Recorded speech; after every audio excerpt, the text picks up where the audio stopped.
Muhammad wa ala alihi wa sahbihi wa tabi'in ajmain.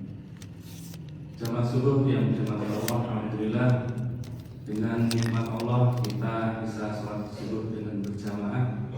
Semoga menjadi amal soleh bagi kita. Semoga Allah tambah nikmat yang kita terima. Amin ya rabbal alamin. Salawat dan salam kita curahkan kepada Nabi Muhammad sallallahu alaihi wasallam, beserta sahabatnya, tabi'in serta pengikutnya sampai akhir zaman nanti.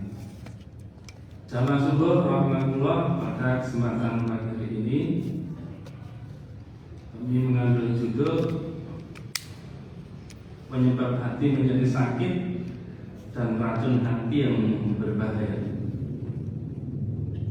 Jamaah subuh rahmatullah, pada kesempatan ini saya hanya mengambil salah satu penyebab hati itu menjadi sakit, yaitu kemaksiatan.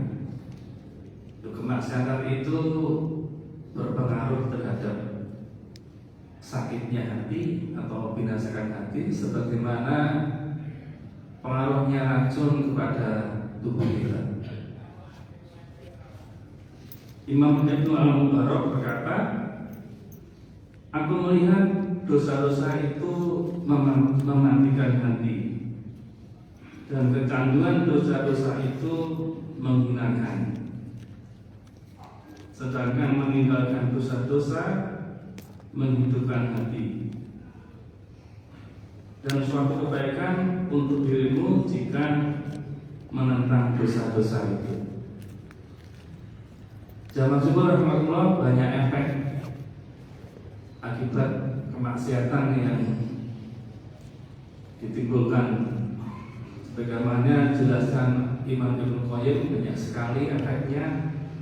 Namun saya hanya tidak semuanya, hanya beberapa bagian saja. Adapun efek kemaksiatan, yaitu yang pertama mengeluarkan orang tua kita, yaitu Adam dan Hawa dari kampung kelezatan, kenikmatan, kesenangan menjadi kampung kesedihan dan musibah. Bukankah itu juga karena kemaksiatan? Kemudian yang kedua, mengeluarkan iblis dari kerajaan langitnya. Dia mengusirnya, melaknatnya, mengubah penampilannya yang menjadi buruk, baik lahir maupun batin.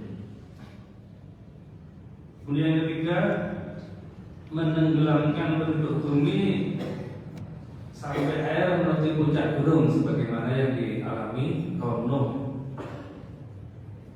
Dan yang keempat, mengirim suara yang keras kepada kaum Samud sampai mereka mati semua.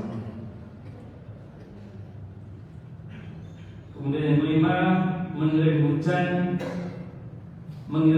batu, sebagaimana terjadi pada kaum Lut, yang ketika itu bermaksiat suka sesama jenis. Kemudian yang keenam, menenggelamkan Fir'aun dan kaumnya di lautan. Kemudian yang ketujuh, membenarkan Korun, istananya, harta dan keluarganya ke dalam perut bumi. Itu juga karena kemaksiatan. Kemudian yang kedelapan, maksiat bisa menyegel hati bila sudah terlalu banyak hingga pelaku dosa termasuk orang-orang yang lain, orang-orang yang lalai. Allah berfirman dalam surat Al-Mutaffifin, kalla bal rana ala qulubihim ma kanu yaksibun. Sekali-kali tidak demikian, sebenarnya apa yang mereka usahakan itu menutupi hati mereka. Bagaimana penjelasan para ulama, ketika Anda itu berbuat maksiat, maka ada titik hitam di hati. Kalau dia tobat, maka titik hitam itu menjadi hitam. Kalau dia berbuat maksiat lagi, titik hitam menjadi 2. Kalau maksiat lagi menjadi 3. Kalau banyak maksiatan yang dia lakukan, maka titik-titik hitam ini akan menutupi hati. Kemudian ke-9, menjadi kebiasaan. Kemaksiatan yang dilakukan itu cenderung untuk mengulang. akhirnya menjadi kebiasaan. Kemudian yang ke-10, menumbuhkan kemaksiatan yang lain.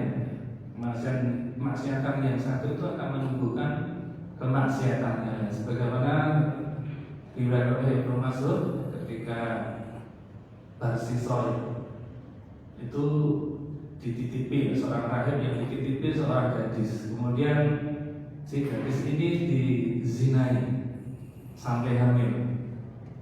Kemudian karena takut ketahuan, karena seorang ibadah akhirnya dibunuh. Kemudian si gadis yang dibunuh tadi punya 4 saudara, dan setan itu menemui lewat mimpi. Masing-masing 4 saudara itu di mimpi ini bahwa saudaranya itu dibunuh oleh rahib yang dititipi itu. Kemudian peristiwa ini akhirnya dilaporkan ke raja. Sang raja sesuai akhirnya mau menghukum mati. Sebelum mau dihukum mati, si setan ini mendatangi Barsisol. Kamu yang menyebabkan saya yang menyebabkan kamu ke jurang seperti ini. Hanya satu syarat agar kamu selamat, nanti saya selamatkan. Kamu sujud kepadaku. Akhirnya Barsisol ini sujud kepada setan yang menyebabkan dia menjadi kafir. Namun si raja tetap membunuh, dukung bunuh. Di Barsisol ini yang pertama berbuat zina, akhirnya menimbulkan efek ke membunuh, dan akhirnya menimbulkan efek ke kesyirikan. Jadi maksiat bisa menimbulkan kemaksiatan yang lain. Yang ke-11, sesungguhnya kebaikan itu menimbulkan cahaya pada wajah, sinar di dalam hati, kelonggaran pada rezeki, dan rasa cinta pada hati makhluk lainnya.